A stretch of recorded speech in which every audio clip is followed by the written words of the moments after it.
see, God have the final say in our life. I'm going to be calling God. Oh. You must call God first before you carry your white chalk. You must call God first. It's God. God is number one. The oracle. Wait. God, take praise first. Before you call anything you have to do. Igbo ndị ọma njem na-ekenekwa m unu asị m nke onye chie na-agazili ya biko kwanụ na asị m ahịa na-anọ ụbọchị na-anọ biko nụ ihe ọma ya emelụ nwoke ihe ọma ya emelụ nwaanyị ndụ azụ ndụ mmiri vidiyo anụ nwe na-afụ n'akụkụ ebe a bụkwa vidiyo Chimarin Temple nwekwana ihe ọbịa bịa akwụkwọ igen mana asị na mụnwa ma ntinye ọnụ nya bụ okwu mụnwa ma ntinye ọnụ nya bụ okwu biko gee na ntị ụlọ na-eche ihe Chimarin Temple okwu anyị anaghịatazi azụ onwezi ihe ọzọ anyị ekwu anyị etinye ọnụ na-enekene na vidiyo akwa ụnụ fụ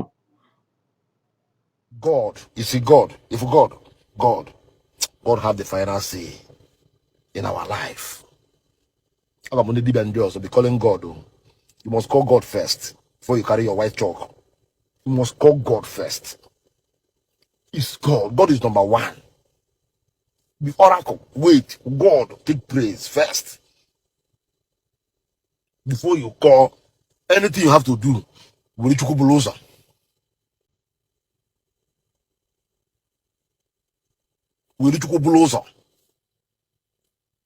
Onye si na Chukwu adịrọ bụ a fool. God have the final say in man's life.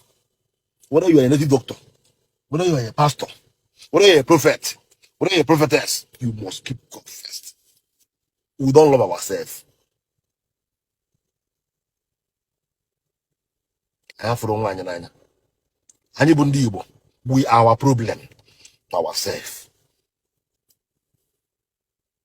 Ụfọdụ ndị ji ọbịa fọrọ agụ anyị ala n'ọnụ ụka this morning. William Nayala. Father, do you know that man called Chimarin Temple? Are you stupid? How dare you? Even me, they start talking. See me. You are the one I'm talking to. I'm going to say, why again? I want a very Holy Ghost fire able to more. Mumbai pin, one on one. It all men on Attire. A boy, Jumano. Nisi now what I tell you, Papu, if I buy but I saw you no none. The world of the Pion. And what I want to end down one. I too strong. In a bobble. You too strong, never see who damn you.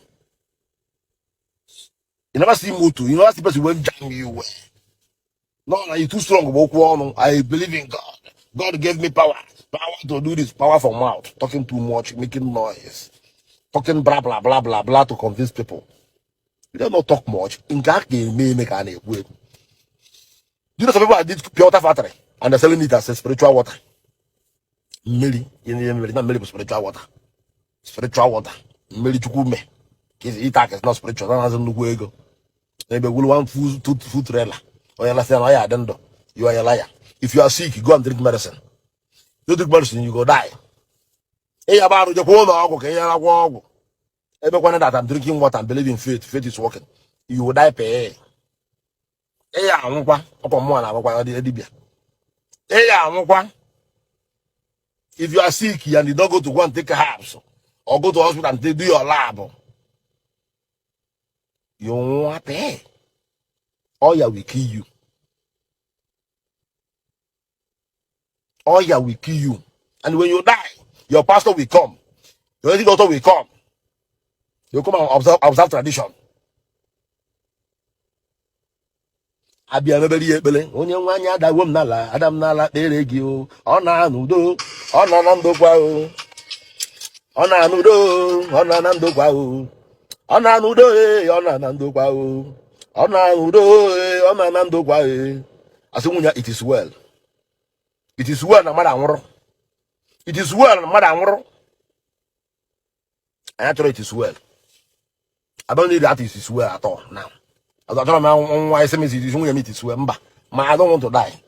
It is not well. When a young boy died, it is not well. Something is wrong. God brings, God take. What kind God?